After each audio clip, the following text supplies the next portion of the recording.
মৃতদেহৰ দোষ অসম সাহিত্য সভাৰ ভোট গণনা অব্যাহত নলবাৰী জিলা পুথিভঁৰালত ভোট গণনা ভাগ্য নিৰ্ণয় হ'ব 6 সভাপতি পদৰ প্ৰাৰ্থী আজি নলবাৰীত অসম সাহিত্য সভাৰ 7ম পূৰ্ণাংগ কাৰ্যনিৰ্বাহক সভা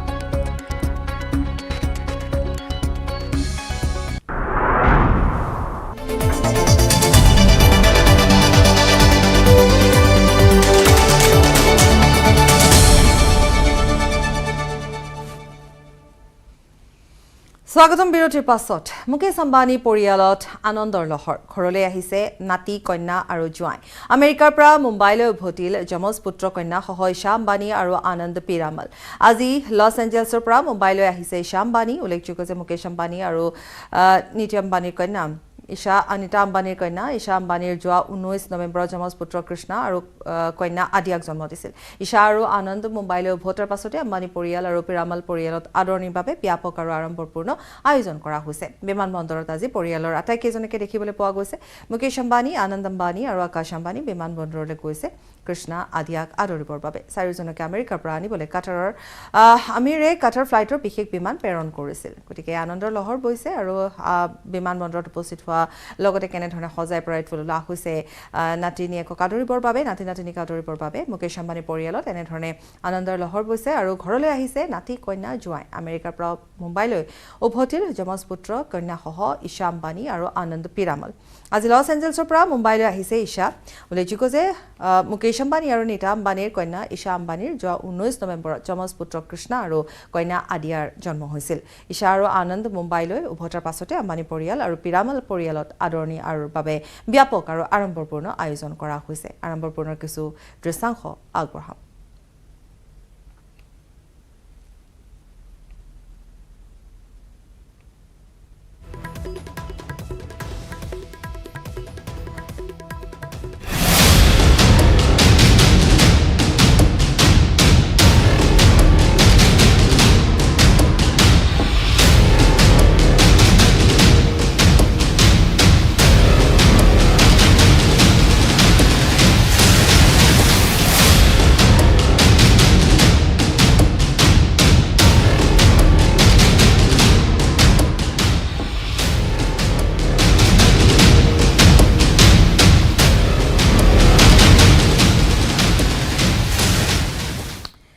আৰু কিমান তললৈ নামিব জনপ্ৰতিনিধি পবিত্ৰ বিধানসভাত অসংসদীয় শব্দ ব্যৱহাৰ কৰি আৰু কিমান কলক্ষিত কৰিব গণতন্ত্ৰ মন্দিৰৰ মজিয়া আজিৰ লগতে বিগত কেইদিনত বিধানসভাত একাংশ জনপ্ৰতিনিধিৰ কিছুমান ভাষাই নিম্ন স্তৰলৈ নিছে জনপ্ৰতিনিধিৰ মৰ্যাদা সদনত জনপ্ৰতিনিধিক উদ্দেশ্য কৰি একাংশ জনপ্ৰতিনিধিয়ে পাগল মূৰ্খ চুৰ ডকাইত আদিৰ দৰে শব্দ ব্যৱহাৰ কৰিছে আজি বিধানসভাত বিজেপিৰ বিধায়ক ৰূপজ্যোতি কুৰ্মীয়ে বিৰোধী বিধায়কক উদ্দেশ্যি পাগল মূৰ্খ ছাগলী আদি শব্দবোৰ ব্যৱহাৰ কৰিছে এদিন পূৰ্বে বিধায়ক অখিল গগৈ দিছপুৰৰ বিধায়ক অতুল বৰাক ঐ বুলি আঙুলি টোৱাইছিল গতিকে কেনেকুৱা ধৰণৰ এটা পৰিৱেশ সৃষ্টি হৈছে এতিয়া বিধানসভাত আজি বিৰোধী বিধায়কক ৰূপজ্যোতি কুৰ্মীয়ে চুৰ কৈছে ডকাইত কৈছে আনকি বলৎকাৰী সমৰ্থক বুলি অভিহিত কৰিছে ৰূপজ্যোতিক প্ৰত্যাক্ৰমণ কৰিবলৈ গৈ সদনৰ বাহিৰত ৰূপজ্যোতি কুৰ্মীৰ মূৰত মাল নাই বুলিও ক'লে আমিনুল ইছলামে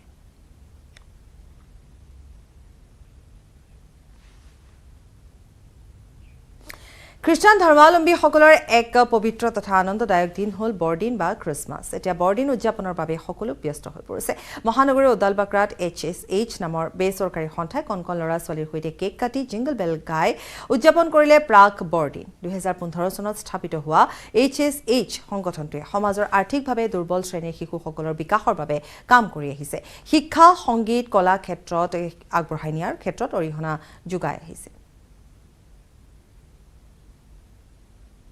to help the helpless since 2015 পৰা আমি চলাই আছো আমি যিমান দুখীয়া ল'ৰা ছোৱালী আছে ইহঁতক মাতি কেনে আমি ইয়াতে আৰ্ট ক্ৰাফ্ট আৰু জেনেৰেল নলেজ ড্ৰামা সেইবোৰ শিকাওঁ এই ল'ৰা ছোৱালীবোৰ ডিপ্ৰাইভ হৈ আছিল মানে সেই ক্ষেত্ৰৰ পৰা তো আমি এই ভাবি কেনে অনুষ্ঠানটো খুলিছোঁ অল টুগেডাৰ মোৰ দেন 200 ল'ৰা ছোৱালীবোৰ বেনিফিট হৈছে এই প্ৰগ্ৰামৰ পৰা আজি খ্ৰীষ্টমাছ উপলক্ষে আমি প্ৰত্যেকবাৰ খ্ৰীষ্টমাছ মনাওঁ আৰু খ্ৰীষ্টমাছ উপলক্ষে আমি মানে প্ৰি খ্ৰীষ্টমাছটো আজি মনাইছোঁ ল'ৰা ছোৱালীবোৰৰ লগত সিহঁতৰ এটা অপৰচুনিটিটো পাওক চেলিব্ৰেট কৰিবৰ কাৰণে আৰু ইয়াতে আমি চবকে মানে এটা মেছেজ দিওঁ যীশু খ্ৰীষ্টৰ জন্মদিনৰ কাৰণে চবৰ মানে ভাল হওক সোণাপুৰত আৰম্ভ হোৱা মহিলা কাবাডী প্ৰতিযোগিতাৰ আজি দ্বিতীয়টো দিন এবাৰ কাবাডী খেলুৱৈৰ ৰূপত দেখা গ'ল বিজেপি নেত্ৰী তথা অভিনেত্ৰী আঙুৰলতা ডেকাক বিজেপিৰ ৩৬খন সাংগঠনিক জিলাৰ ৫০০ৰো অধিক প্ৰতিযোগীয়ে অংশগ্ৰহণ কৰিছে প্ৰতিযোগিতাত সোণাপুৰ ক্ষুদ্ৰ ক্ৰীড়াংগনত চলি আছে এই প্ৰতিযোগিতা আৰু এই প্ৰতিযোগিতা আমি কালিৰ দিনটোতো কৈছিলোঁ বিজেপিৰ উদ্যোগত অসম কাবাডী সন্থাই এই প্ৰতিযোগিতাৰ আয়োজন কৰিছে আৰু আনকি লাচিত বৰফুকনৰ ৪০০ বছৰীয়া জন্ম জয়ন্তী উপলক্ষেও আয়োজন কৰা হৈছে আজি আঙুৰলতা ডেকাক দেখিবলৈ পোৱা গৈছে কাবাডী খেলাত তেওঁক দেখিবলৈ পোৱা গৈছে খেলুৱৈৰ ৰূপত দেখিবলৈ পোৱা গৈছে আঙুৰলতা ডেকাক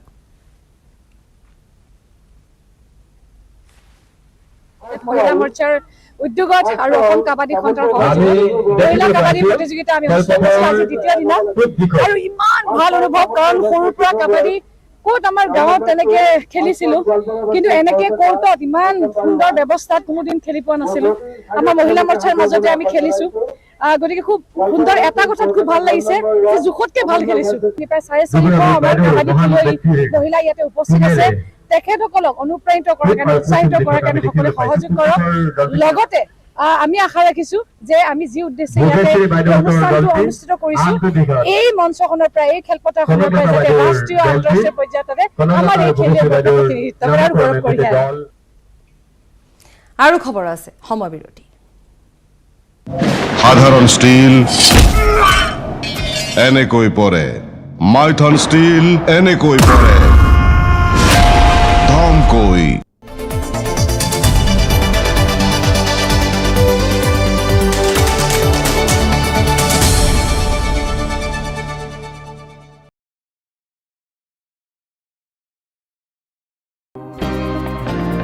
ঘৰ এটা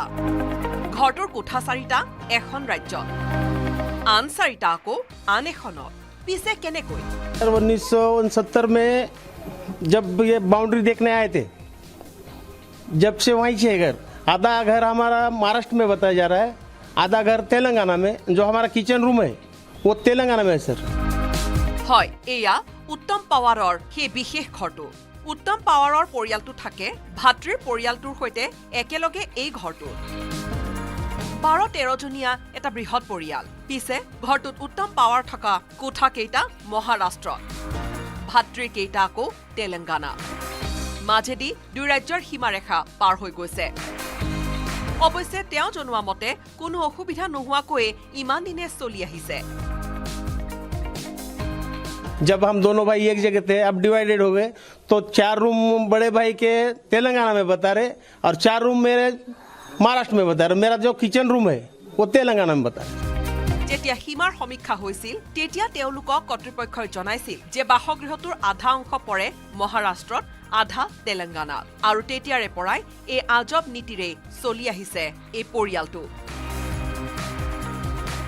bureau' report news 18 Assam north east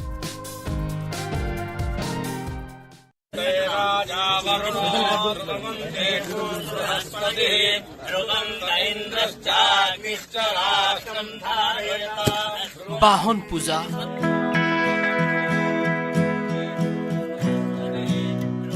নতুনকৈ ক্ৰয় কৰা বাহনখন মন্দিৰলৈ নি প্ৰথমে পূজা পাতল কৰি লোৱা ৰীতি নীতি চলি আহিছে পূৰ্বৰে পৰা গাড়ী বাইক কিনি গৰাকীয়ে মন্দিৰলৈ নিয়ে বাহনখন পিছে সেই বাহন যদি এখন হেলিকপ্টাৰ হয় ৰব কোনোবাই ইয়াৰ বাবে উলিয়াই ল'ব পাৰে ব্যৱস্থা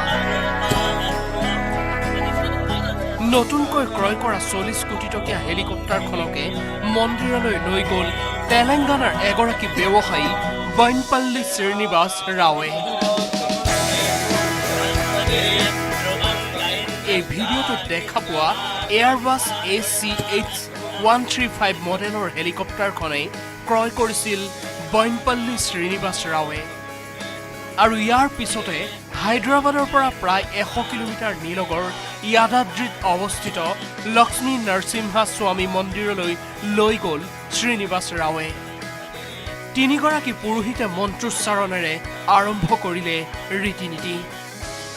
নাৰিকল ভাঙি পূজা কৰিলে ব্যৱসায়ী ৰাৱে ভিডিঅ'টো আপলোড কৰাৰে পৰা যথেষ্ট চৰ্চাত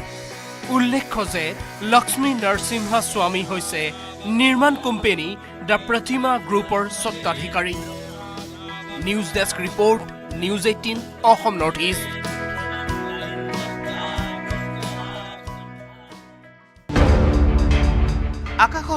দেখা গ'ল এটা উজ্জ্বল পোহৰ যেন দূৰ গ্ৰহান্তৰ পৰা কোনোবাই টৰ্চ মাৰি ভুমুকিয়াইহে চাইছে এই ধৰালৈ এই ৰহস্যজনক পোহৰৰ উৎস দেখি হতভম্ব হৈ পৰিল কলকাতাৰ একাংশ লোক পশ্চিমবংগৰ বিষ্ণুপুৰ কিৰণহাৰ ঘাটাল মুৰ্ছিদাবাদকে ধৰি বিভিন্ন স্থানৰ আকাশত দেখা গ'ল এই ৰহস্যময় পোহৰৰ অৱস্থিতি না এটা প্লেন জন্য কিছু প্লেনের ভাবে আমার গাড়ি কুমার ইলেকট্রিক রিক্সা চলে ज़्यादा अच्छी कमाई का वादा Kumar Engineering, exceeding expectations.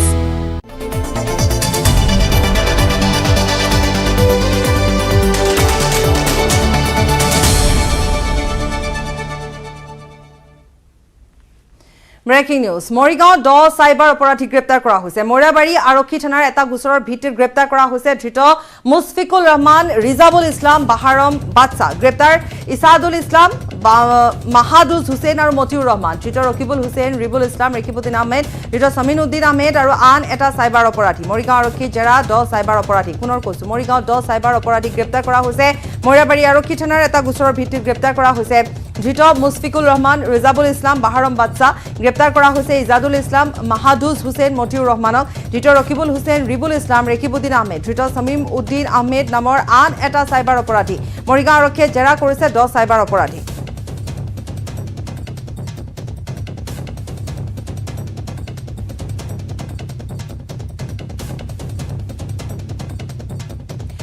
এৰি মুগা উৎপাদনেৰে স্বাৱলম্বী চৰাইদেউ জিলাৰ বৰহাটৰ হালুৱা গাঁৱৰ 3জন এৰি পালক বিগত 3 বছৰ ধৰি উৎপাদন কৰিছে এৰি মুগা চৰাইদেউ জিলাৰ হালুৱা গাঁৱৰ নৱ গগৈ নামৰ মুগা পালকজনৰ লগতে আন দুজন যুৱকে এৰি মুগা পালন কৰি স্বাৱলম্বী হ'বলৈ সক্ষম হৈছে কৃষি হিচাপে বিবেচিত হোৱা মুগা পালনৰ ব্যৱস্থাটো প্ৰথমে পৰম্পৰাগতভাৱে কৰিছিল যদিও এবাৰ অসম চৰকাৰৰ ৰেশম বিভাগৰ সহযোগত বিজ্ঞানসন্মত পদ্ধতিৰে প্ৰায় 1.5 লাখ মুগাৰ পালন কৰিছে যুৱককেইজনে 40 দিনত উৎপাদন প্ৰক্ৰিয়া সম্পূৰ্ণ হোৱা এইবিধ এৰি মুগা বছৰত সবাৰকৈ উৎপাদন কৰিব পাৰি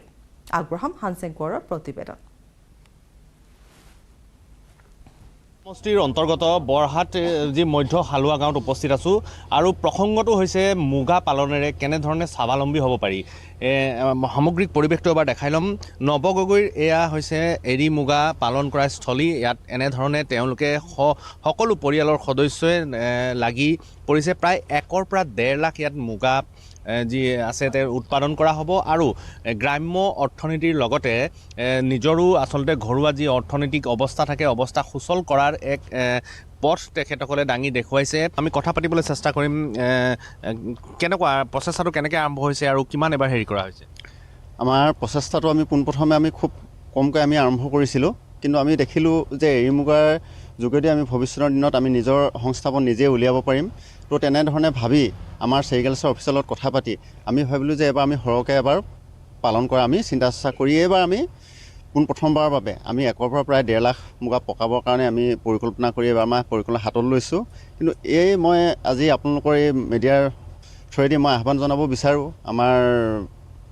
ডিপাৰ্টমেণ্টক হওক বা আমাৰ চৰকাৰক অনুৰোধ জনাব বিচাৰোঁ গছ মুগাটো যেনেধৰণে আজিৰ তাৰিখত ডিমাণ্ড আছে এৰি মুগাটো তেনেধৰণে যাতে আমি বজাৰখনৰ যদি ব্যৱস্থা কৰি দিব পাৰে আমাৰ দৰে এনেধৰণৰ নিবনুৱা যুৱক যুৱতী ভৱিষ্যতৰ দিনত এই এৰি মুগা পালনৰ দ্বাৰাই ভৱিষ্যতৰ দিনত কৰ্মসংস্থাপনৰ দিশত অগ্ৰসৰ হ'ব বুলি মোৰ বিশ্বাস আমাৰ লগত বিভাগীয় বিষয়া আছে আমি জানিব বিচাৰিম কি কি প্ৰত্যাহ্বান আছে ইয়াত আৰু কেনেধৰণে সুচল কৰিব পৰা যায় বুলি আপুনি ভাবে প্ৰধান কথা হৈছে কি এতিয়া আঁচনিবোৰ পাইছে হয় ঠিকেই কিন্তু তেওঁলোকে গছবিলাক যদি সঠিকভাৱে উপযুক্তভাৱে ডাঙৰ কৰি নলয় তেওঁলোকে প্ৰথম কথা হ'ল পলুখিনি পোহাৰ ক্ষেত্ৰত পাতৰ সমস্যাটো ভুগিব এতিয়া প্ৰথম কথা হ'ল তেওঁলোকে গছখিনি খুব সযতনেৰে প্ৰতিপালন কৰিব লাগিব ডাঙৰ কৰিব লাগিব এইটো 3-4 বছৰ পিছৰ পৰাই লাহে লাহে পাত খোৱাৰ পৰা এটা আৰম্ভ হৈ যাব তেওঁলোকে প্ৰথম কথা হ'ল এতিয়া আজি এওঁলোকে ইয়াতে পুহিছে তেওঁলোকে পাহাৰৰ পৰা পাত সংগ্ৰহ কৰিছে যদি আমাৰ বাৰীবোৰত যদি পাতবোৰ যেটো কেঁচেৰুৱে হওক এৰাই হওক এনেকুৱাবিলাক যদি তেওঁলোকে কৰি লয় তেওঁলোকে পাতৰ পৰা সমস্যাটো সন্মুখীন নহয় আৰু পাতখিনি হ'লে মানে তেওঁলোকে যিমানেই তেওঁলোকে সঁচ নলওক তেওঁলোকৰ সাহস হ'ব আৰু তেওঁলোকে সেই খাদ্যটো যোগাৰ কৰি উৎপাদন কৰিবলৈ যথেষ্ট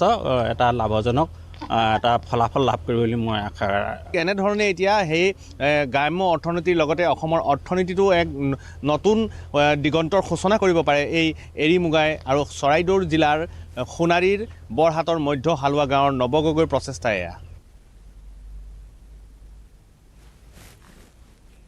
ওদালগুৰিত পৰিবহণ বিভাগৰ আজব কাণ্ড এইবাৰ ই-ৰিক্সা চালক হেলমেট পিন্ধা বাধ্যতামূলক কৰিলে পৰিবহণ বিভাগে হেলমেট পৰিধান নকৰিলে 1000 টকাৰ জৰিমনা বিহিব আনহাতে ৰাষ্ট্ৰীয় ঘাইপথত চলাব নোৱাৰিব ই-ৰিক্সা ঘাইপথত ই-ৰিক্সা উঠালে 10000 টকা জৰিমনা বিহে জিলা পৰিবহণ বিভাগৰ এনে আজব নিৰ্দেশৰ পিছতে বিগত 3 দিন ধৰি ৰিক্সা চলাচল বন্ধ ৰাখিছে ই-ৰিক্সা চালকসকলে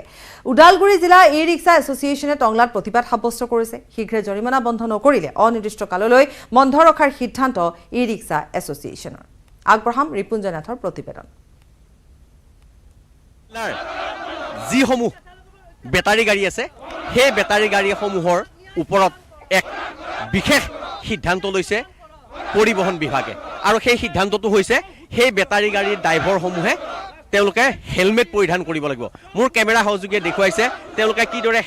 হেলমেট পৰিধান কৰিছে আৰু তাৰ প্ৰতিবাদত এইদৰে আচলতে তেওঁলোকে যি প্ৰতিবাদ কৰিছে আৰু প্ৰতিবাদ কৰি তেওঁলোকে এটা কথাই কৈছে যে হেলমেট তেওঁলোকে কোনো কাৰণে পৰিধান নকৰে আৰু হেলমেট বেটাৰী গাড়ী চলাওঁতে হেলমেট পৰিধান নকৰাৰ বাবে তেওঁলোকক এইদৰে আচলতে 1000 টকা জৰিমনা ভৰোৱা হৈছে আপোনালোকে বেটাৰী গাড়ীত কিয় হেলমেট পিন্ধিছে ফাইন কাটি আছে কিমান টকা ফাইন কাটে হেলমেট নিপিন্ধিলে 2000 টকা 2000 টকা 2000 টকা কিমান জনৰ কাটিছে কাটিছে মোটামুটি ফাইন মানে সবৰে কাটি আছে যোনে হেৰিত উঠি আছে হাইৱেত উঠি আছে সবৰে ফাইন কাটি আছে এখনে কিমান টকা 1000 টকা স্লিপ 1000 টকা হাইৱেত উঠিলে ফাইন মানে হেলমেট পিন্ধিব লাগিব বেটাৰী গাড়ীৰ ভিতৰত বেটাৰী গাড়ীৰ ভিতৰত মোৰ লগত ইয়াৰে কিছু বিষয়ববী আছে আপোনালোকে আজি প্ৰতিবাদ কিয় কৰিব লগা হৈছে গাড়ী চলাব লাগিছে প্ৰতিবাদ এই কাৰণে প্ৰতিবাদ কৰিব লগা হৈছে যে আমি পেটৰ ভাত মুঠি আমাৰ পৰা কাঢ়ি ল'বলৈ ওলাইছে আমি দুখীয়া নিচলা যিখিনি মানুহ আমি ৰিক্সা চলাই ভাত খাইছোঁ সেই মানুহখিনিৰ পৰা আজি আমাৰ চৰকাৰখনেই হওক বা আমাৰ চৰকাৰী বিষয়াসকলেই হওক তেখেতসকলে আমাৰ পেটৰ ভাত মুঠি হেৰি কৰিব লৈছে প্ৰথমতে পঞ্জীয়ন কৰিব দিছে আমি পঞ্জীয়ন কৰিছোঁ কিন্তু আমাৰ ৰাস্তাৰে আমাৰ কুৱাৰীৰ পৰা কিমান ডাঙৰ ডাঙৰ ডাম্পাৰ চলি আছে তেখেতসকলৰ কোনো ধৰণৰ কাগজ পত্ৰ লাইচেঞ্চ নোহোৱাকৈও গাড়ী চলিছে কিন্তু চকু পৰিছে আমাৰ সৰু সৰু মানুহখিনি বন্ধ ৰাখিব যদি আপোনালোকৰ দাবী নামানে আমি অনিৰ্দিষ্ট কাললৈ আমি বন্ধ ৰাখিম বুলি আমি ভাবিছোঁ কাৰণ চাওক আমি অনিৰ্দিষ্ট কাললৈ এইটোৱে কৈছোঁ কাৰণ আমি চলিম কেনেকৈ আজি ৰিক্সাখন ওলাই গ'লে পুলিচ প্ৰশাসন তাতে থিয় হৈ থাকে তেওঁলোকে আমাক এনেধৰণৰ ব্যৱহাৰ কৰে মানে ই ৰিক্সাখন আহিলে একদম লাঠিৰে কোবাব খোজে আমি তেনেহ'লে আমি চলিম কেনেকৈ যদি ই ৰিক্সাখন ঘৰৰ পৰা ওলালে আমি ফাইন দিব লাগে আমি বন্ধ ৰখাই ভাল এটা কথা ক'ব লাগিব যে এইসকল দুখীয়া নিচলা লোকে আচলতে পেট পৰ্বতে বা পৰিয়ালটো চলাবলৈ বা নিজৰ ল'ৰা ছোৱালীকেইটাক শিক্ষা দিবলৈ আচলতে ঘৰখন চলাবলৈ তেওঁলোকে এই ৰিক্সাসমূহ লৈছিলে তাৰপিছত কিন্তু এওঁলোকৰ ওপৰত হঠকাৰী কিছুমান বিভিন্ন সিদ্ধান্ত তেওঁলোকে চৰকাৰে প্ৰতিটো সময়তে লয় আৰু যাৰ ফলত এইদৰে তেওঁলোকে 3 দিন ধৰি এই ৰিক্সাসমূহ বন্ধ কৰিব লগা হৈছে বছৰৰ অন্তিম দিনকেইটাত ৰাজ্যৰ বিভিন্ন প্ৰান্তৰ সমান্তৰালকৈ কাজিৰঙাৰ হাতীপাথৰ বনভোজস্থলীতো উদুলি মুদুলি পৰিৱেশে বিৰাজ কৰিছে বনভোজৰ আনন্দ ল'বলৈ ৰাজ্যৰ বিভিন্ন প্ৰান্তৰ পৰা অহা বনভোজৰ দলে উৎসৱমুখৰ পৰিৱেশৰ তাত সৃষ্টি কৰিছে কাৰ্বি পাহাৰৰ পৰা বৈ অহা কহৰা নদীৰ নৈসৰ্গিক পৰিৱেশৰ মাজত শিক্ষক শিক্ষাৰ্থীৰ পৰা আৰম্ভ কৰি জ্যেষ্ঠ কনিষ্ঠ সকলোৱে উলহ মালহেৰে উপভোগ কৰিছে বনভোজৰ আনন্দ এতিয়া বনভোজস্থলীসমূহত এনেধৰণৰ পৰিৱেশ দেখিবলৈ পোৱা গৈছে আমি আগবঢ়াম বিতুপন বৰাৰ প্ৰতিবেদন ৰাষ্ট্ৰীয় উদ্যানৰ দক্ষিণে থকা যি হাতীপাথৰ বনভোজস্থলীত আছো আৰু ৰাজ্যৰ বিভিন্ন প্ৰান্তৰ পৰা বনভোজকাৰী দলসমূহ আহি ইয়াত তেওঁলোকে বনভোজ খাবলৈ আহিছে আৰু বছৰটোক আচলতে পুৰণি বছৰটোক বিদায় দিয়াৰ উদ্দেশ্যে লগে ভাগে এসাঁজ খাই বিদায় দিয়াৰ উদ্দেশ্যে তেওঁলোকে আহি ইয়াত উপস্থিত হৈছে আৰু মই আহি ইয়াত যি বনভোজকাৰী দল আছে তেওঁলোকে যোৰহাটৰ মহাবিদ্যালয়ৰ পৰা আহিছে তেওঁলোকে কাজিৰঙাৰ ৰাষ্ট্ৰীয় উদ্যান দৰ্শন কৰাৰ লগতে কাজিৰঙাৰ যি হাতীপাথৰ বনভোজস্থলী আছে বনভোজস্থলীত বনভোজ খোৱাৰ উদ্দেশ্যে আহিছে আচলতে তেওঁলোকে লগে ভাগে এসাঁজ খোৱাৰ ফূৰ্তি কৰি তেওঁলোকে লগে ভাগে এসাঁজ খাবলৈ আহিছে মই তেওঁলোকৰ যি বিহু আছে বিহু মাজলৈ সোমাই যাম